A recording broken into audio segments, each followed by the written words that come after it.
I learned to live in the shadows because that's where everyone placed me because I wasn't as good as my sister. However, I learned to care for others because of what I went through, and that propelled me further. 2-3. As they got older, things slowly changed. My grandmother moved slower. My grandfather's hands shook when he tried to hold small tools. I noticed these things before anyone else did. So I stayed. I helped with groceries. I cleaned around the house. I drove them to appointments. I sat with them on quiet afternoons when they didn't feel like talking, not because I felt obligated, but because I loved them. Those quiet years became some of the most meaningful moments of my life. While the rest of the family stayed busy with their own lives, holidays, careers, celebrations, I was there in the small moments that truly mattered, the everyday ones, the ones most people overlook. Eventually, the inevitable happened. First, my grandfather passed. Then, not long after, my grandmother followed.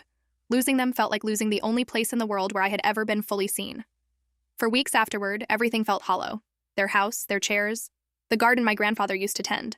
I had lost more than grandparents. I had lost the two people who believed in me before anyone else ever did. A few months later, the family gathered for the will reading. Everyone showed up. My parents, my sister, aunts, uncles, cousins. People I hadn't seen much of during the years I spent caring for my grandparents. The room buzzed with quiet speculation. I could feel the tension in the air, people whispering about the house, the savings, the land. I sat quietly in the corner, the way I always had, listening, invisible. The lawyer began reading. Like and follow for part 3.